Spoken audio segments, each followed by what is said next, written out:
അസ്സലാമു അലൈക്കും വറഹ്മത്തുള്ളാഹി വബറകാതുഹു. ഏറെ സ്നേഹം നിറഞ്ഞ എൻ്റെ പ്രിയ സഹോദരങ്ങളെ, നമ്മുടെ ഈ ഒരു പ്രഭാതം അല്ലാഹു റബ്ബുൽ ആലമീൻ അവനേറെ തൃപ്തിയുള്ള പ്രഭാതമായി നമ്മിൽ നിന്ന് സ്വീകരിക്കുമാറാകട്ടെ. എല്ലാവർക്കും സന്തോഷമല്ലേ? എവിടെ മനസ്സ് നിറഞ്ഞൊരു ഹംദ് പറഞ്ഞേ അൽഹംദുലില്ലാഹി റബ്ബിൽ ആലമീൻ. ഈ ഒരു ഹംദിൻ്റെ ബറക്കത്ത് കൊണ്ട് അല്ലാഹു തൃപ്തിപ്പെടുന്ന ജീവിതം ആസ്വദിക്കാൻ പടച്ചവൻ നമുക്ക് തൗഫീക്ക് നൽകട്ടെ. എന്തോ നമ്മളെന്നും സ്വബാഹുൽ ഖൈർ എന്ന ഈ ഒരു 6 മണിക്കുള്ള സദസ്സ് തുടങ്ങുന്നത് ഇങ്ങനെയല്ല അല്ലേ? ഒരുപാട് ചിരിച്ചും സന്തോഷിച്ചൊക്കെയാണ്. മനസ്സിലെവിടെയോ വല്ലാത്തൊരു വിങ്ങൽ. സത്യം പറഞ്ഞാൽ ഈ കഴിഞ്ഞ രാത്രിയിൽ ശരിക്കൊന്നും ഉറങ്ങാൻ വല്ലാഹി പറ്റിയിട്ടില്ല. നമ്മുടെ കൂടപ്പിറപ്പുകൾ നെഞ്ചത്തടിച്ച് നിലവിളിക്കുന്നത് പോലെ, നമ്മുടെ കൂടപ്പിറപ്പുകൾ മോർച്ചറിയിൽ കിടക്കുന്നത് പോലെ, നമ്മുടെ ഉമ്മയും ബാപ്പയും പ്രിയപ്പെട്ടവരുമെല്ലാം നമ്മളിൽ നിന്ന് വിട പറഞ്ഞു പോകുന്നത് പോലെ, വയനാട്ടിൽ സംഭവിച്ച കാര്യങ്ങളൊക്കെ ഒരു സ്ക്രീനിലെന്നോണം മനസ്സിലിങ്ങനെ മിന്നി മറഞ്ഞുകൊണ്ടിരിക്കുകയാണ്. ഓരോന്നിങ്ങനെ മിന്നി തെളിയുമ്പോഴും മനസ്സിൽ അള്ളാഹുവിനോടുള്ള ദുആയാണ്, പടച്ചവനെ ആ കുടുംബങ്ങൾക്കൊക്കെ നീ സലാമത്ത് നൽകണേ അല്ലാ. അതുകൊണ്ട് തന്നെ ഇന്നത്തെ സ്വബാഹുൽ ഖൈറിൽ വല്ലാതെ അങ്ങ് ചിരിക്കാൻ പറ്റുന്നില്ല. അല്ലാഹു റബ്ബുൽ ആലമീൻ നമുക്കിങ്ങനെ വേദനയുണ്ടെങ്കിൽ ഞാൻ ചിന്തിക്കുന്നത് അവരുടെയൊക്കെ കുടുംബക്കാരെക്കുറിച്ച് ഓർത്താണ്. യാ റബ്ബി, അവരുടെ ഹൃദയം പൊട്ടുകയായിരിക്കും, അവരുടെ ഹൃദയം വിങ്ങുകയായിരിക്കും. എല്ലാത്തിനും കഴിയുന്ന നാഥൻ, ഹൃദയങ്ങളെ മാറ്റിമറിക്കുന്ന തമ്പുരാൻ, പടച്ചവനെ അവർക്കും ഞങ്ങൾക്കും എല്ലാവർക്കും നീ സമാധാനം നൽകി അനുഗ്രഹിക്കണയല്ല, ക്ഷമ നൽകി അനുഗ്രഹിക്കണയല്ല. വയനാട് എത്ര സുന്ദരമായൊരു പ്രദേശമാണ് അല്ലേ? നമുക്കൊക്കെ ഒരു വെക്കേഷൻ വന്നു കഴിഞ്ഞാൽ എവിടെ പോകണമെന്നുള്ളൊരു ചോദ്യത്തിന് എന്തായാലും ഒരാളെങ്കിലും വയനാടെന്ന പേര് പറയാതിരിക്കില്ല. അത്രമേൽ പ്രകൃതി രമണീയമായൊരു സ്ഥലമാണ്. അങ്ങനെയെല്ലാം നമ്മളെ മോഹിപ്പിക്കുന്ന നാടാണ് വയനാട്. പക്ഷേ കഴിഞ്ഞ ദിവസങ്ങളിൽ നമ്മൾ കേൾക്കുന്ന വാർത്ത എത്രമേൽ വേദനിപ്പിക്കുന്നതാണ്. പ്രകൃതി രമണീയത നിറഞ്ഞു തുളുമ്പി നിന്നിരുന്ന ഒരു നാട് തന്നെ ഇല്ലാതായിപ്പോയ കാഴ്ച. എത്രയോ സ്വപ്നങ്ങളോടെ കിടന്നുറങ്ങിയവർ, നാളെ എഴുന്നേറ്റിട്ട് ഇന്നാലിൻ്റെ കാര്യങ്ങൾ ചെയ്യണമെന്ന് പറഞ്ഞവർ, എഴുന്നേറ്റ് സ്കൂളിൽ പോകണം, നാളെ ടീച്ചറെ കാണണം, ഫ്രണ്ട്സിനെ കാണണമെന്ന് വല്ലാതെ കൊതിച്ചിരുന്ന കുഞ്ഞുമക്കൾ ഏതോ ചില നിമിഷങ്ങൾ കൊണ്ട് എല്ലാം ഇല്ലാതായിപ്പോയൊരു നിമിഷത്തെക്കുറിച്ച് നിങ്ങൾ ചിന്തിച്ച് നോക്കിയേ. നമുക്ക് താങ്ങാൻ കഴിയുന്നുണ്ടോ? നമുക്ക് ചിന്തിക്കാൻ കഴിയുന്നുണ്ടോ? ഇനിയും എത്രയോ പേരാണിപ്പോഴും മണ്ണിരടിയിലുണ്ടാവുക. എത്രയോ പേരെ കാണാനില്ല. എത്രയെത്ര മരണങ്ങൾ. കുടുംബക്കാരെ അന്വേഷിച്ചിട്ട് നെഞ്ചുപൊട്ടി നെഞ്ചു നീറി നിൽക്കുന്ന തൻ്റെ പ്രിയപ്പെട്ടവർ മണ്ണിനടിയിലായിരിക്കുമോ, അല്ല ജീവനോടെ എവിടെയെങ്കിലുമൊക്കെ ഉണ്ടാവുമോ? ഒരു പ്രതീക്ഷയുടെ പുൽനാമ്പെങ്ങാനും ലഭിക്കുമോ എന്ന് ചിന്തിച്ചുകൊണ്ട് എല്ലാവരോടും അന്വേഷിച്ചുകൊണ്ട് നടക്കുന്നവർ, അല്ലാഹു റബ്ബുൽ ആലമീൻ സമാധാനം നൽകി അനുഗ്രഹിക്കുമാറാകട്ടെ. മരണപ്പെട്ടവരെ, പ്രത്യേകിച്ച് നമ്മുടെ പ്രിയപ്പെട്ട സഹോദരങ്ങളെ, ശുഹദാക്കളുടെ പദവി നൽകി അല്ലാഹു അനുഗ്രഹിക്കുമാറാകട്ടെ. അക്കൂട്ടത്തിൽ മനസ്സിനെ വല്ലാതെ നൊമ്പരപ്പെടുത്തിയ ഒരു ചിത്രമടങ്ങിയ ഒരു വാർത്ത. മുണ്ടക്കൈ പള്ളിയിൽ ഇമാമായിരുന്ന, എപ്പോഴും ഒരു പുഞ്ചിരിച്ച മുഖവുമായി എല്ലാവരോടും പെരുമാറുന്ന ശിഹാബ് ഫൈസിയുടെ മരണമാണ്. അല്ലാഹു റബ്ബുൽ ആലമീൻ അദ്ദേഹത്തിന് വലിയ പദവികൾ നൽകി അനുഗ്രഹിക്കുമാറാകട്ടെ. അക്കൂട്ടത്തിൽ വിസ്മരിക്കാൻ പറ്റാത്തൊരു വിഭാഗം എന്ന് പറയുന്നത് അവിടെ ഈ വാർത്ത അറിഞ്ഞത് മുതൽ ഓടി നടക്കുന്ന രക്ഷാപ്രവർത്തകരാണ്. സംഘടനാഭേദമന്യേ എല്ലാവരും രാഷ്ട്രീയ ഭേദമന്യേ ഒന്നിച്ചൊരുമിച്ച് മനുഷ്യനാണെന്നുള്ള ബോധ്യത്തിൽ ഇറങ്ങി നടക്കുന്നത് കാണുമ്പോൾ എൻ്റെ നാടത്ര സുന്ദരമാണെന്ന് ചിന്തിച്ചു പോവാണ്. അല്ലാഹു റബ്ബുൽ ആലമീൻ ഈ ഐക്യം എന്നെന്നും നമുക്കിടയിൽ നിലനിർത്തുമാറാകട്ടെ. ഈ കാഴ്ചകളൊക്കെ കാണുമ്പോൾ മനുഷ്യന്മാരെ നമ്മളൊന്ന് ചിന്തിച്ചു നോക്ക്. ഈ മനുഷ്യനെന്ന നാം എത്ര നിസ്സാരന്മാരാണ്. എന്തിനു പറ്റും നമ്മളെ കൊണ്ട്? നമ്മളിങ്ങനെ അഹങ്കരിച്ച് പെരുമ നടിച്ച് നടക്കുമ്പോൾ ഒരു ചെറുവിരൽ അനക്കാൻ പോലുള്ള പവർ നമുക്കില്ല. എല്ലാത്തിനും കഴിയുന്ന ജഗന്നിയന്താവായ തമ്പുരാൻ, അവനാണ് ദ കൺട്രോളർ.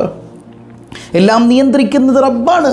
നമ്മളെത്ര അഹങ്കരിച്ചു പറഞ്ഞാലും ഒന്നുമില്ല നമ്മുടെ കയ്യിൽ. അല്ലാഹു റബ്ബുൽ ആലമീൻ മുഅ്മിനീങ്ങളുടെ അടയാളം പറയുന്നില്ലേ? അല്ലദീന ഇദാ അസ്വാബത്തുഹും മുസീബ ഖാലൂ ഇന്നാ ലില്ലാഹി വ ഇന്നാ ഇലൈഹി റാജിഊൻ. എന്തൊരു പ്രയാസം നേരിട്ടാലും, എത്ര വലിയ പ്രതിസന്ധികളിലൂടെ കടന്നുപോയാലും മുഅ്മിനീങ്ങൾ പറയും, പടച്ചോനെ ഇന്നാ ലില്ലാഹി വ ഇന്നാ ഇലൈഹി റാജിഊൻ. ഞങ്ങളുടെ കയ്യിൽ ഒരു നിയന്ത്രണവും ഇല്ല, എല്ലാം അല്ലാഹുവിൻ്റെ നിയന്ത്രണത്തിലാണ്. ഞങ്ങൾ തന്നെയും പടച്ചോനെ നിൻ്റെ നിയന്ത്രണത്തിലാണല്ലാ. ഈ മഴയും ഈ കാറ്റും ഈ ഭൂമി തന്നെ നിലനിൽക്കുന്നതും ജീവനും മരണവും എല്ലാം അല്ലാ നിൻ്റെ കയ്യിൽ മാത്രമാണ് തമ്പുരാനെ. വ ഇന്നാ ഇലൈഹി റാജിഊൻ. ഇവിടെ ഒരിക്കലും ശാശ്വതമല്ല. ഇവിടെ ഒരിക്കലും ശാശ്വതമല്ല. ഈ അപകടങ്ങളൊക്കെ കേൾക്കുമ്പോൾ മുഅ്മിനീങ്ങളുടെ മനസ്സിൽ പറയാൻ ഇതൊരിക്കലും ശാശ്വതമല്ല, അടുത്തത് ഞാനായിരിക്കാം. ഇല്ലേ? നമുക്കറിയാം എവിടെ വെച്ചാൽ മരിക്കുന്നതെന്ന്. വമാ തദ്രീ നഫ്സും ബിഅയ്യി അർദിൻ തമൂത്ത്. എവിടെയാണ് നിൻ്റെ മരണം, എങ്ങനെയാണ് നിൻ്റെ മരണം നമുക്കറിയില്ല. അങ്ങനെയുള്ള നമ്മളിങ്ങനെ പരസ്പരം തമ്മിൽ തല്ലിയും വാശി പിടിച്ചും വൈരാഗ്യം കാണിച്ചും എത്ര നിമിഷമാണ് വേസ്റ്റാക്കി കളയുന്നത്. ആരോടാ മക്കളെ നമ്മുടെ വാശി? ഇനി നമ്മൾ നിൽക്കുന്ന നമ്മുടെ വീട് ഇടിഞ്ഞു പൊളിഞ്ഞ് താഴേക്ക് വീഴില്ല, അള്ളാഹുവിനത് പറ്റില്ല എന്ന് നിങ്ങൾ കരുതുന്നുണ്ടോ? അള്ളാഹിനെ കൊണ്ടത് കഴിയില്ല എന്ന് നിങ്ങൾ കരുതുന്നുണ്ടോ? അള്ളാഹു റബ്ബുൽ ആലമീൻ എല്ലാത്തിനും കഴിയുന്നവനല്ലേ? എത്രയോ കാഴ്ചകൾ നമ്മൾ കണ്ടിട്ട് നമ്മുടെ മനസ്സിലൊരു പുനർവിചിന്തനം ഉണ്ടായിട്ടുണ്ടോ? അള്ളാഹിനെക്കുറിച്ച് നമ്മൾ ചിന്തിച്ചിട്ടുണ്ടോ? നമ്മുടെ സ്വഭാവത്തിൽ മാറ്റം വരുത്താൻ തയ്യാറായിട്ടുണ്ടോ? നല്ലത് ചെയ്യാൻ തയ്യാറായിട്ടുണ്ടോ? ഇന്നു മുതൽ എൻ്റെ നാഥന് വഴിപ്പെട്ട് ഞാൻ ജീവിക്കുമെന്നൊരു ബോധ്യത്തിലേക്കെത്താൻ മനുഷ്യന്മാരെ നമുക്ക് കഴിഞ്ഞിട്ടുണ്ടോ? അള്ളാഹു റബ്ബുൽ ആലമീൻ തൗഫീക്ക് ചെയ്യട്ടെ. നമ്മളിങ്ങനെ അനാവശ്യ വാശിയുമായി നടക്കല്ലേ. നമ്മളൊന്നാണ്, പരസ്പരം സ്നേഹിച്ചും ബഹുമാനിച്ചും ഒന്ന് ജീവിച്ചു നോക്കിയേ. അള്ളാഹുവിൻ്റെ കാരുണ്യം നമ്മുടെ മേൽ ഇറങ്ങുമെന്നത് ഉറപ്പല്ലേ? മരിച്ചു കഴിയുമ്പോൾ എല്ലാവരും നെഞ്ചത്തടിച്ച് നിലവിളിക്കുന്നൊരു ഘട്ടമുണ്ട്. നമ്മുടെ വീട്ടിലൊരു മരണം നടക്കുമ്പോൾ, കുടുംബത്തിലൊരു മരണം നടക്കുമ്പോൾ എല്ലാവരും നിലവിളിക്കുന്ന നിമിഷത്തിൽ അസ്രായീൽ അലൈഹിസ്സലാം പറയുന്നൊരു വാക്കുണ്ടത്രേ, എന്തിനാ നിങ്ങൾ കരയുന്നത്? എന്തിനാ നിങ്ങൾ നിലവിളിക്കുന്നത്? ആ മനുഷ്യൻ്റെ ഒരു മണി അരി പോലും ഞാൻ കവർന്നെടുത്തിട്ടില്ല, ആ മനുഷ്യൻ്റെ ഒരു നിമിഷം പോലും ഞാൻ കവർന്നെടുത്തിട്ടില്ല. അവരുടെ സമയമായപ്പോഴാണ് അവർ വിളിക്കപ്പെട്ടത്. നിങ്ങൾ കരയല്ലേ, ഞാൻ ഇനിയും ഇങ്ങോട്ട് വരേണ്ടവനല്ലേ എന്ന് അസ്രായീൽ പറയുമത്രേ. എന്താ വാക്ക്? ഞാൻ ഇനിയും ഇങ്ങോട്ട് വരേണ്ടവനല്ലേ? സുബ്ഹാനല്ലാഹ്. ചിന്തിച്ചിട്ടുണ്ടോ നമ്മൾ? ഓരോ വാർത്തകൾ കേൾക്കുമ്പോഴും നമ്മൾ പൊട്ടിക്കരയും, നമ്മൾ കരയും. ആ കരച്ചിൽ എത്ര നേരം നീളും? കുറച്ച് നേരം. പിന്നെ നമ്മുടെ സുഖാഡംബരങ്ങളിലേക്ക് നമ്മൾ പോവും. പിന്നെ അസ്രായീലിനെ കുറിച്ച് നമുക്ക് ചിന്തയില്ല, ഈ അപകടങ്ങളെക്കുറിച്ച് ചിന്തയില്ല, അള്ളാഹുവിനെക്കുറിച്ച് ചിന്തയില്ല, അവൻ്റെ അദാബുകളെക്കുറിച്ച് ചിന്തയില്ല, അവൻ്റെ റഹ്മത്തുകളെക്കുറിച്ച് ചിന്തയില്ല. അസ്രായീൽ ഇസ്ലാം പറയാ, മക്കളെ കരയണ്ട, ഞാൻ പിന്നെയും ഇനിയും ഈ വീട്ടിലേക്ക് വരേണ്ടവനാണെന്ന് പറഞ്ഞാൽ ഇനി നമ്മുടെ റൂഹ് പിടിക്കാൻ വരേണ്ടതാണ് അസ്രായീൽ അലൈഹിസ്സലാത്തു വസ്സലാം. അതുകൊണ്ട് തന്നെ അള്ളാഹനെ മറന്ന് ജീവിക്കാതെ വഖുൽ തസ്തഗ്ഫിറു റബ്ബക്കും, നിങ്ങൾ അള്ളാഹുവിനോട് പാപമോചനം തേടണേ എന്ന് ഖുർആൻ. ഇന്നഹു കാന ഗഫാറ, അവൻ ഏറ്റവും കൂടുതൽ പൊറുക്കുന്നവനാ. അവൻ നിങ്ങളുടെ പാപമോചനം തട്ടിക്കളയുന്നവനല്ല. നിങ്ങൾ ധാരാളം പാപമോചനം തേടുമ്പോൾ അള്ളാഹു നിങ്ങൾക്ക് മഴ നൽകും, സമാധാനം നൽകും, മക്കളെ നൽകും, എല്ലാം തരുമെന്ന് പടച്ച റബ്ബ്. എന്നാൽ നിങ്ങൾ നിഷേധികളായാലോ, നിരന്തരം നന്ദികേട് കാണിച്ചാലോ, വല ഇൻ കഫർതും ഇന്ന അദാബി ലശദീദ്, എൻ്റെ അദാബ് അതികഠിനമാണ് കേട്ടോ, അതികഠിനമാണ് എൻ്റെ അദാബെന്ന് അള്ളാഹു റബ്ബുൽ ആലമീൻ ഖുർആനിലൂടെ പറയാം. ചിന്തിച്ചു നോക്കിയേ, നമ്മൾ കാണിച്ചു കൂട്ടുന്ന തോന്നിയവാസങ്ങൾ. ബിമാ കസബത്ത് ഐദിൻ നാസ്, ഈ അദാബുകളൊക്കെ ഉണ്ടാകുന്നത്, ഈ പരീക്ഷണങ്ങളൊക്കെ ഉണ്ടാകുന്നത്, ഭൂമി കുലുങ്ങുന്നത്, മണ്ണിടിച്ചിലുണ്ടാകുന്നത്, ഒഴുകിപ്പോകുന്നത്, പ്രളയമുണ്ടാകുന്നത് ബിമാ കസബത്ത് ഐദിൻ നാസ്, മനുഷ്യൻ്റെ കയ്യിലിരിപ്പ് കൊണ്ടാണെന്ന് ഖുർആൻ. മനുഷ്യൻ്റെ കയ്യിലിരിപ്പ്. എന്തെല്ലാം തോന്നിയവാസങ്ങൾ നമ്മൾ കാണിക്കുന്നു, നമ്മൾ അല്ലാഹനെ മറക്കുന്നു, എല്ലാ തെമ്മാടിത്തരങ്ങളുടെയും പുറകെ നമ്മൾ നടക്കുകയാണ്. എന്നിട്ട് പ്രളയം വരുമ്പോൾ നമ്മൾ നെഞ്ചത്തടിച്ച് നിലവിളിച്ചിട്ട് വല്ല കാര്യമുണ്ടോ? എല്ലാത്തിനും പിന്നിൽ അക്രമകാരികളായ മനുഷ്യൻ്റെ കൈകടത്തലുകളാണ്. പക്ഷേ മരിക്കുമ്പോൾ ഒരു അപകടം വരുമ്പോൾ അത് അക്രമകാരികൾക്ക് മാത്രമായിരിക്കില്ല എത്തുക. അതിൽ കുഞ്ഞുങ്ങളുണ്ടാവും, അതിൽ ഒരു തെറ്റും ചെയ്യാത്ത മനുഷ്യരുണ്ടാവും, അതിൽ പാവപ്പെട്ടവനുണ്ടാകും, പ്രയാസങ്ങൾ സഹിച്ച് എപ്പോഴും നല്ല നിലക്ക് ജീവിക്കണം എന്ന് ആഗ്രഹിക്കുന്നവരുണ്ടാകും, പ്രയാസങ്ങൾ സഹിക്കുമ്പോഴും അള്ളാഹനെ തള്ളിപ്പറയാത്തവനും അക്കൂട്ടത്തിൽ പെട്ടിട്ടുണ്ടാകും. പക്ഷേ സുമ്മ യുബ്അസൂന അലാ നിയ്യാതിഹിം, ഇവരൊക്കെ മരിച്ചു കഴിയുമ്പോൾ നാളെ ആഖിറാണല്ലോ നമ്മുടെ ആത്യന്തികമായ ലക്ഷ്യം. ആ ആത്യന്തിക ലക്ഷ്യത്തിൽ നിയ്യത്തുകൾക്കനുസരിച്ച് അള്ളാഹു പ്രതിഫലം നൽകുന്ന നിമിഷത്തിൽ ഈ പാവപ്പെട്ടവരെയൊക്കെ, ഈ നല്ല മനുഷ്യരെയൊക്കെ അള്ളാഹു കരകയറ്റുമെന്ന് മുഹമ്മദുർ റസൂലുള്ളാഹി സ്വല്ലല്ലാഹു അലൈഹി വസല്ലം. അതുകൊണ്ട് തന്നെ ഈ അപകടം ഉണ്ടാകുമ്പോൾ പടച്ചോനെന്തിനാ അവരെയൊക്കെ മരിപ്പിച്ചത്? അങ്ങനെ ചിന്തിക്കണ്ട. ഏതൊരുത്തൻ്റെ കൈകടത്തലുകൾ കൊണ്ടാണോ ഇതെല്ലാം ഉണ്ടായത്? അവന് അദാബ് വരും എന്ന് മാത്രമല്ല, അത് ചിലപ്പോൾ പാവപ്പെട്ടവരിലേക്കും ഇറങ്ങും. പാവപ്പെട്ടവരൊക്കെ നാളെ ആഖിറത്തിൽ രക്ഷപ്പെടും. പാവപ്പെട്ടവരെന്ന് ഞാൻ ഉദ്ദേശിച്ചത് തിന്മകൾ ചെയ്യാത്ത നല്ല മനുഷ്യരെന്ന അർത്ഥത്തിലാണ്. അല്ലാതെ സമ്പന്നനെന്നോ ദരിദ്രനെന്നോ അർത്ഥത്തിലല്ല. ദരിദ്രനായാലും സമ്പന്നനായാലും അള്ളാഹനെ വഴിപ്പെട്ട് ജീവിക്കാൻ ശ്രമിക്കുക. അള്ളാഹു അതിനെ തൗഫീക്ക് നൽകി അനുഗ്രഹിക്കുമാറാകട്ടെ. അല്ലാതെ അള്ളാഹനെ കുറ്റം പറയല്ല വേണ്ടത്. ലാ തസുബ്ബുദ്ദഹർ, നിങ്ങൾ കാലഘട്ടത്തെ കുറ്റം പറയല്ലേ. നശിച്ച മഴ, നശിച്ചൊരു അങ്ങനെയൊന്നും പറയല്ലേ. കാരണം എന്താ? ഇന്നമാ അനദ്ദഹർ, നിശ്ചയം ഞാനാണ് കാലം എന്ന് പറഞ്ഞാൽ ഞാനാണ് കാലത്തെ പടച്ചവൻ. നിങ്ങൾ കാലത്തെ ചീത്ത പറഞ്ഞാൽ അത് എന്നെ ചീത്ത പറയലാണെന്ന് അല്ലാഹു റബ്ബുൽ ആലമീൻ കൃത്യമായി നമുക്ക് പഠിപ്പിച്ചു തരികയാണ്. നിങ്ങളൊന്ന് ചിന്തിച്ചു നോക്കി, എത്ര വീടുകൾ നശിച്ചുപോയി, എത്രയെത്ര മനുഷ്യർ മരിച്ചുപോയി, എത്രയെത്ര ആളുകൾ മണ്ണിനടിയിലായി. ചില ആളുകളുടെ കൈകൾ കാലുകളൊക്കെ മാത്രമാണ് കിട്ടിയിട്ടുള്ളത്. യാ അല്ലാഹ്, ഇതൊക്കെ കണ്ടു നിൽക്കുന്ന കുടുംബക്കാരുടെ മനോവേദനയെക്കുറിച്ച് നിങ്ങളൊന്ന് ചിന്തിച്ച് നോക്കിയേ. ഇതാണ് ഞാൻ ആദ്യം പറഞ്ഞത്. എന്തിനാ നമ്മളിങ്ങനെ ധിക്കരിച്ച് നടക്കുന്നേ? നമ്മളിങ്ങനെ ആകില്ല എന്ന് നിങ്ങൾ കരുതുന്നുണ്ടോ? അള്ളാഹിനെ കൊണ്ട് നമുക്കൊന്നും നമ്മുടെ മേലൊന്നും ചെയ്യാൻ പറ്റില്ല എന്ന് നിങ്ങൾ കരുതുന്നുണ്ടോ? ഇതൊക്കെ നമുക്ക് ദൃഷ്ടാന്താണ്, നമ്മുടെ ജീവിതത്തിൽ മാറ്റങ്ങൾ ഉണ്ടാക്കാനുള്ള ദൃഷ്ടാന്തങ്ങളാണെന്നുള്ള ബോധ്യത്തിൽ സൂക്ഷ്മത പാലിച്ച് ജീവിക്കാൻ നമുക്ക് കഴിയണം. ഇപ്പോൾ പലയിടങ്ങളിലും ശക്തമായ മഴയുണ്ട് അല്ലേ? അതിശക്തമായ മഴ. ഇന്ന് പല ജില്ലകളിലും സ്കൂൾ പോലും അവധിയാണ്. എന്തുകൊണ്ടാണ്? അപകടം. പണ്ടത്തെ പോലെയല്ല, ശക്തമായ അപകടം. ഇതൊക്കെ മനുഷ്യൻ കൈകടത്തി വരുത്തി വെക്കുന്നതാണ്. പുഴക്കൊഴുകാൻ സ്ഥലമല്ല. എല്ലായിടങ്ങളിലും കൈകടത്തലുകൾ വ്യാപകമായി വന്നിട്ടുണ്ട്. നമ്മൾ അള്ളാഹിനെ മറന്നു, അള്ളാഹുവിൻ്റെ സൃഷ്ടികളെ മറന്നു, അള്ളാഹിൻ്റെ കാരുണ്യത്തെ മറന്നു. നമ്മളിങ്ങനെ അത്യാഡംബരങ്ങളുടെ പിന്നാലെ അഹങ്കരിച്ചുകൊണ്ട് മുന്നേറുമ്പോൾ ഇടയ്ക്കൊരു ഫുൾ സ്റ്റോപ്പ് ഇടേണ്ടി വരും. അതിനെക്കുറിച്ച് നമ്മൾ ചിന്തിക്കണില്ല. അള്ളാഹു നമുക്ക് ബോധം നൽകുമാറാകട്ടെ. അള്ളാഹു വെച്ച ഒരു നിയന്ത്രണ രേഖയുണ്ട്. അതിൻ്റെ അകത്ത് ജീവിക്കുമ്പോഴാണ് നമുക്ക് സുരക്ഷിതത്വം ഉണ്ടാവുക എന്നുള്ളതാണ്. അള്ളാഹു റബ്ബുൽ ആലമീൻ കാവൽ നൽകുമാറാകട്ടെ. പ്രത്യേകിച്ച് ഇപ്പോൾ വയനാട്ടിലാണെങ്കിലും അല്ലെങ്കിൽ ഇതുപോലെയുള്ള പുഴയോര പ്രദേശങ്ങളിലൊക്കെ ഒരുപാട് മനുഷ്യന്മാർ പ്രയാസപ്പെടുന്നുണ്ട്. നമ്മളെക്കൊണ്ട് കഴിയുന്ന സഹായം, നമ്മുടെ ശരീരം കൊണ്ടോ സാമ്പത്തികമായതോ അല്ലാതെയോ നമ്മളെക്കൊണ്ട് എന്താണോ പറ്റണത് അവർക്കതൊക്കെ ചെയ്തു കൊടുത്ത് അവരെ ചേർത്ത് പിടിക്കുക. അത് അള്ളാഹുവിനെ സഹായിക്കുന്നത് പോലെയാണെന്നാണ്. സുബ്ഹാനല്ലാഹ്. പ്രയാസങ്ങൾ അനുഭവിക്കുന്ന ഒരു മനുഷ്യനെ സഹായിക്കാതെ പരലോകത്ത് ചെല്ലുമ്പോൾ അള്ളാഹ് പറയുന്നുണ്ട്, ഞാൻ വയ്യാതെ കിടന്നിട്ട് നീ എന്നെ കണ്ടില്ലല്ലോ എന്ന് പറഞ്ഞെന്താ? നമ്മൾ ഒരു പ്രയാസം അനുഭവിക്കണ മനുഷ്യന് കൊടുത്താൽ, അവരിലേക്ക് ചെന്നെത്തിയാൽ അത് അള്ളാഹുവിലേക്ക് ചെന്നെത്തുന്നതിന് തുല്യമാണെന്ന് പരിശുദ്ധ റസൂൽ സല്ലല്ലാഹു അലൈഹി വസല്ലമ തങ്ങൾ ഖുദ്സിയായ ഹദീസിലൂടെ നമുക്ക് പഠിപ്പിച്ചു തരികയാണ്. അപ്പം അത്ര ഗൗരവമുള്ള ഒരു വിഷയം. അള്ളാഹു റബ്ബുൽ ആലമീൻ എല്ലാ മനുഷ്യർക്കും രക്ഷ നൽകി അനുഗ്രഹിക്കുമാറാകട്ടെ. വയനാട്ടിലും അതുപോലെ നിലമ്പൂരിലും, ഇന്നിപ്പോൾ മലപ്പുറത്തെ ഒരു സഹോദരിയുടെ ഒരു കമൻറ്റ് കണ്ടു. ഉസ്താദെ, ഞങ്ങൾ മലപ്പുറത്ത് താമസിക്കുന്നവരാണ്, ഒരു കുന്നിൻ്റെ ഭാഗത്തൊക്കെ ഞങ്ങളുടെ താമസം, ഒരു കുന്നിൻ്റെ ഭാഗത്താണ് ഞങ്ങളുടെ വീട്. സമാധാനത്തോടെ കിടന്നുറങ്ങാൻ പറ്റണില്ല. ഏത് നിമിഷത്തിലാണ് ഇതൊക്കെ കൂടി ഇടിഞ്ഞു പൊളിഞ്ഞ് താഴേക്ക് വീഴുന്നത് എന്ന് പറയാൻ പറ്റൂല. വല്ലാത്തൊരു പേടി, സ്വസ്ഥതയില്ലാത്തൊരു ഉറക്കം. നിങ്ങൾ ചിന്തിച്ചു നോക്ക്, നമുക്ക് അങ്ങനെ അനുഭവിക്കേണ്ടി വന്നിട്ടുണ്ടോ? അള്ളാഹു റബ്ബുൽ ആലമീൻ എല്ലാവർക്കും സമാധാനം നൽകട്ടെ. അള്ളാഹു സുരക്ഷിതത്വം നൽകി അനുഗ്രഹിക്കുമാറാകട്ടെ. നമ്മുടെ കയ്യിലൊന്നുമില്ല മക്കളെ, നമ്മുടെ കയ്യിലൊന്നുമില്ല. ദുആയല്ലാതെ ഒന്നുമില്ല. കാരണം ഇതിനൊക്കെ പടച്ച് പരിപാലിക്കുന്നത് ജഗന്നിയന്താവായ തമ്പുരാനാണ്. ആ റബ്ബുൽ ആലമീനായ തമ്പുരാനോട് കൈ ഉയർത്തലല്ലാതെ എന്താ നമ്മുടെ കയ്യിലുള്ളത്? ഇല്ലേ? ആ മരണപ്പെട്ടു പോയവർക്ക് വേണ്ടി, അവരുടെ കുടുംബക്കാർക്ക് വേണ്ടി, ഇപ്പോഴും രക്ഷപ്പെടണമെന്ന് ആഗ്രഹിച്ച് അല്ലെങ്കിൽ രക്ഷപ്പെടാൻ കൊതിച്ച് എവിടെയൊക്കെയോ പെട്ടു നിൽക്കുന്ന ആളുകൾ, അവർക്ക് വേണ്ടിയിട്ട്, അതുപോലെ ഇനിയും കിട്ടാത്ത ഒരുപാട് ആളുകളുണ്ട്. ഇവർക്കൊക്കെ വേണ്ടിയിട്ട് നമുക്ക് പ്രത്യേകമായി ദുആ ചെയ്യണം. നമ്മൾ അവർക്ക് വേണ്ടി ദുആ ചെയ്യുമ്പോൾ ഇത്തരം അവസ്ഥകൾ വരാതെ നാഥനായ റബ്ബ് നമ്മെ സംരക്ഷിക്കുമെന്നല്ലേ പരിശുദ്ധ മുഹമ്മദ് മുസ്തഫ സല്ലല്ലാഹു അലൈഹി വസല്ലമ തങ്ങൾ പഠിപ്പിച്ചു തന്നിട്ടുള്ളത്. 3 പ്രാർത്ഥനകൾ ഈ ഘട്ടത്തിൽ ഞാൻ നിങ്ങളെ പഠിപ്പിച്ചു തരികയാണ്. 3 പ്രാർത്ഥനകൾ. ഇത് 3 നമുക്ക് പകർന്നു തന്നത് സയ്യിദുന വഹബീബുന റസൂലുള്ളാഹി സല്ലല്ലാഹു അലൈഹി വസല്ലമ തങ്ങളാണ്. 1, ആയിഷ റളിയല്ലാഹു അൻഹ റിപ്പോർട്ട് ചെയ്യുന്ന ഒരു ഹദീസ് കാണാം. നല്ല മഴയുള്ള സമയത്ത് മുത്തുനബി തങ്ങളുടെ ഒരു ദുആ ഉണ്ടായിരുന്നു. ഇപ്പം എല്ലായിടത്തും മഴയാണ്, സൂക്ഷ്മത പാലിക്കുക. നമ്മുടെ കുഞ്ഞുങ്ങളെയൊക്കെ ആയിട്ട് അകാരണമായി നിങ്ങൾ പുറത്തു പോകണ്ട.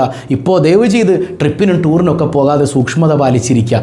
നമ്മൾ സൂക്ഷിച്ചിട്ട് തവക്കുൽ ചെയ്യുക. അങ്ങനെയാണ്. ഒട്ടകത്തെ കെട്ടിയിട്ടിട്ട് നിങ്ങൾ അള്ളാഹിനെ ഏൽപ്പിക്കണം. അല്ലാതെ അഴിച്ചുവിട്ട ഒട്ടകത്തെ നിങ്ങൾ അള്ളാഹിനെ ഏൽപ്പിക്കരുത് എന്നാണ് മുഹമ്മദുർ റസൂലുള്ളാഹി സ്വല്ലല്ലാഹു അലൈഹി വസല്ലം. സൂക്ഷ്മത പാലിച്ച് നമ്മൾ ഇരിക്കേണ്ടടുത്തിരിക്കുക. കൃത്യമായി ഗവൺമെൻറ് നിർദ്ദേശങ്ങൾ പാലിക്കുക.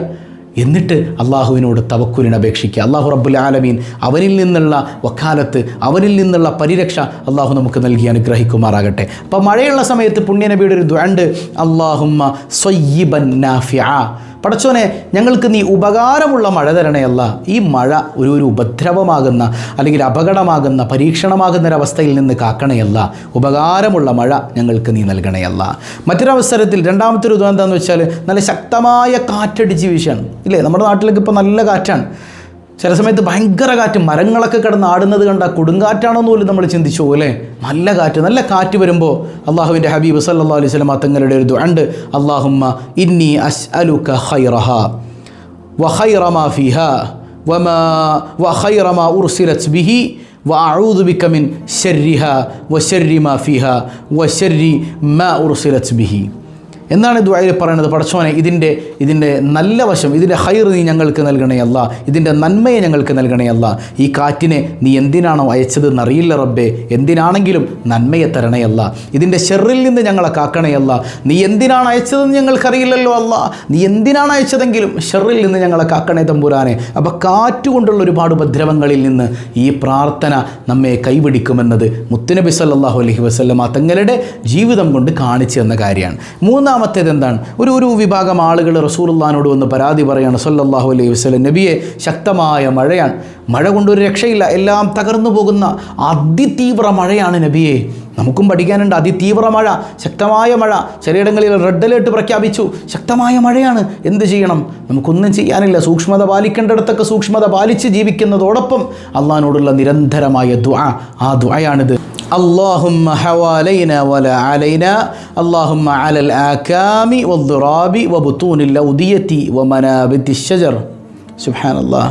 ഈ പ്രാർത്ഥന പ്രാർത്ഥിക്കാമെന്ന് മുഹമ്മദുർ റസൂലുള്ളാഹി സ്വല്ലല്ലാഹു അലൈഹി വസല്ലമ തങ്ങളുടെ അധ്യാപനമാണത്. എന്താണ് ആ പ്രാർത്ഥനയിലുള്ളത്? അല്ലാഹുമ്മ ഹവാലൈന വല അലൈന, പടച്ചോനെ ഈ ശക്തമായ മഴയെ അൽഹംദുലില്ലാ ഞങ്ങൾക്ക് ആവശ്യമുള്ളത് കിട്ടിയിട്ടുണ്ട്, ഇനി മറ്റുള്ള ഇടങ്ങളിലേക്ക് നീ അതിനെ മാറ്റിക്കൊടുക്കണേയല്ല, നീ അതിനെ തിരിച്ചുവിടണേയല്ല, കുന്നുകളിലേക്ക്, പാറക്കെട്ടുകളിലേക്ക്, മലഞ്ചെരിവുകളിലേക്ക്, വനങ്ങളിലേക്ക് ഈ മഴയെ ആവശ്യമുള്ളിടങ്ങളിലേക്ക് നീ തിരിച്ചു കൊടുക്കണേയല്ല. ഇതൊരു പരീക്ഷണമായി അല്ലെങ്കിൽ ഒരു അദാബായി മാറുന്നൊരവസ്ഥ ഞങ്ങൾക്ക് നീ നൽകല്ലേ അല്ല എന്നുള്ള പ്രാർത്ഥനയാണ്. അപ്പോൾ അള്ളാനെ ധിക്കരിക്കുന്നവർക്ക് ഇത് അദാബാണ് അല്ലേ, മുഅ്മിനീങ്ങൾക്കിത് പരീക്ഷണമാണ്. ഇവിടെ ക്ഷമയോടെ കാര്യങ്ങൾ കൃത്യമായ അർത്ഥത്തിൽ മനസ്സിലാക്കി കൈകാര്യം ചെയ്തു പോയാൽ, ക്ഷമിച്ചുകൊണ്ട് മുന്നേറിയാൽ, വബശ്ശിരി സ്വാബിരീൻ, നബിയേ സന്തോഷവർത്തമാനം അറിയിക്കണേ എന്ന് അല്ലാഹു റബ്ബുൽ ആലമീൻ. അല്ലാഹു പടച്ച തമ്പുരാൻ കാരുണ്യവാനായ റബ്ബ് പ്രിയപ്പെട്ട നമ്മുടെ സഹോദരങ്ങൾക്ക്, പ്രയാസങ്ങൾ അനുഭവിക്കുന്നവർക്ക് സലാമത്ത് നൽകി അനുഗ്രഹിക്കുമാറാകട്ടെ. മരണപ്പെട്ട ആളുകൾ ഒരുപാട് പേരുണ്ടല്ലേ നമ്മുടെ ഉമ്മത്ത്. അല്ലാഹു റബ്ബുൽ ആലമീൻ അവർക്കൊക്കെ മഗ്ഫിറത്തും റഹമത്തും നൽകി അനുഗ്രഹിക്കുമാറാകട്ടെ. മരണപ്പെട്ട എല്ലാവരുടെയും കുടുംബാദികൾക്ക് അല്ലാഹു ക്ഷമ നൽകി അനുഗ്രഹിക്കുമാറാകട്ടെ. അവർക്കൊക്കെ വേണ്ടി നമുക്കൊരു ഫാത്തിഹ സൂറത്ത് ഓതാം. ഫാത്തിഹ എല്ലാത്തിനും മരുന്നാണ്. അവരുടെ ഖബറിലെ സന്തോഷത്തിന് വേണ്ടി, പല പാപങ്ങളും അവരുടെ ജീവിതത്തിൽ സംഭവിച്ചിട്ടുണ്ടെങ്കിൽ അതൊക്കെ പുറത്തു കിട്ടാൻ വേണ്ടി, ആ കുടുംബാദികൾക്കൊക്കെ സമാധാനം കിട്ടാൻ വേണ്ടിയിട്ട് ഒരു ഫാത്തിഹ. അൽ ഫാത്തിഹ. അഊദു ബില്ലാഹി മിനശ് ശൈത്വാനിർ റജീം. بسم الله الرحمن الرحيم. الحمد لله رب العالمين الرحمن الرحيم مالك يوم الدين إياك نعبد وإياك نستعين اهدنا الصراط المستقيم صراط الذين أنعمت عليهم غير المغضوب عليهم ولا الضالين. അള്ളാഹു സ്വീകരിക്കട്ടെ. ഇതിൻ്റെ മിസ്ല സവാബ് നമ്മിൽ നിന്ന് വിട പറഞ്ഞ, പ്രത്യേകിച്ച് വയനാട്ടിൽ അതുപോലെ തന്നെ മറ്റു പലയിടങ്ങളിലും ഈ മഴക്കെടുതിയിൽ, ഈ പരീക്ഷണത്തിൽ വിട പറഞ്ഞു പോയ നമ്മുടെ പ്രിയപ്പെട്ടവരുടെ ഖബറിടങ്ങളിലേക്ക്, അവരുടെ ഹളറത്തിലേക്ക് അള്ളാഹു എത്തിച്ചു കൊടുക്കുമാറാകട്ടെ. അവരുടെ കുടുംബാദികൾക്ക് ഈ സൂറത്ത് നിമിത്തം അള്ളാഹു ക്ഷമ നൽകുമാറാകട്ടെ. അത്തരം അപകടങ്ങളിൽ നിന്ന് അള്ളാഹു റബ്ബുൽ ആലമീൻ നമുക്കും കുടുംബത്തിനും നമ്മുടെ സഹോദരങ്ങൾക്കും കാവൽ നൽകി അനുഗ്രഹിക്കുമാറാകട്ടെ. പതിവായി ചൊല്ലുന്ന ദിക്ർ സുബ്ഹാനല്ലാഹി വബിഹംദിഹി അദദ ഖൽഖിഹി ورضا نفسه وزنة عرشه ومداد كلماته. سبحان الله وبحمده عدد خلقه ورضا نفسه وزنة عرشه ومداد كلماته. سبحان الله وبحمده عدد خلقه ورضا نفسه وزنة عرشه ومداد كلماته. الحمد لله رب العالمين. اللهم صل على سيدنا محمد وعلى آل سيدنا ومولانا محمد. അർഹമുർറാഹിമായ റബ്ബേ, ഞങ്ങളുടെ ദുആ നീ സ്വീകരിക്കണേ അല്ലാ. ഈ സദസ്സ് നീ കബൂൽ ചെയ്യണേ അല്ലാ. ഈ സദസ്സിന്റെ ബറക്കത്ത് കൊണ്ട് ഞങ്ങൾക്ക് നീ മനസമാധാനം നൽകണേ അല്ലാ. ചെയ്തു പോയ പാപങ്ങളെല്ലാം നീ പുറത്തു നൽകണേ അല്ലാ. ആഫിയത്തുള്ള ദീർഘായുസ് നിന്റെ ത്വാഅത്തിലായി നൽകണേ അല്ലാ. അല്ലാ, പെട്ടെന്ന് വിളിക്കല്ലേ അല്ലാ, പെട്ടെന്നുള്ള മരണങ്ങളിൽ നിന്ന് അപകടങ്ങളിൽ നിന്ന് നീ ഞങ്ങൾക്ക് കാവലേകണേ അല്ലാ. വയനാട്ടിലെ ഞങ്ങളുടെ പ്രിയപ്പെട്ട സഹോദരങ്ങൾ യാ റബ്ബനാ, എത്രയോ പേരാണ് നിന്റെ അടുക്കലേക്ക് യാത്രയായത്. നീ മഗ്ഫിറത്ത് നൽകണേ അല്ലാ, മർഹമത്ത് നൽകണേ അല്ലാ. വല്ല തെറ്റുകുറ്റങ്ങളും അവരുടെ ജീവിതത്തിൽ സംഭവിച്ചിട്ടുണ്ടെങ്കിൽ നീ പുറത്തു നൽകണേ അല്ലാ, നീ പുറത്തു കൊടുക്കണേ അല്ലാ. അവരുടെ കുടുംബാദികൾക്ക് ക്ഷമ നൽകണേ അല്ലാ, മനോബലം നൽകണേ അല്ലാ.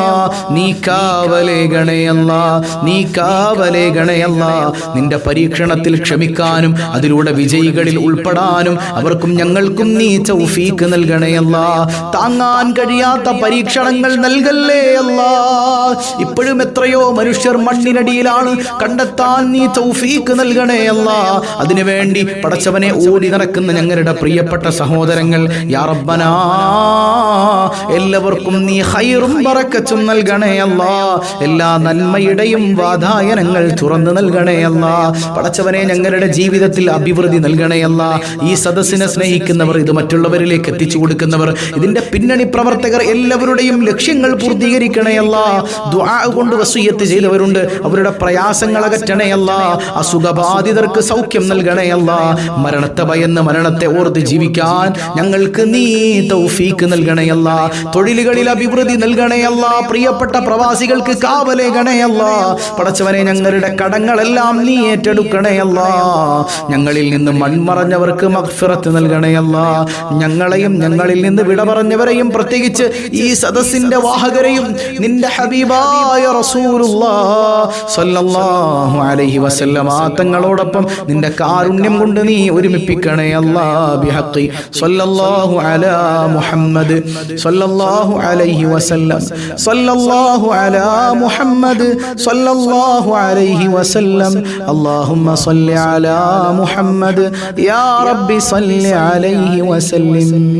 വസ്സലാമു അലൈക്കും വറഹ്മത്തുള്ളാഹി വബറകാതുഹു.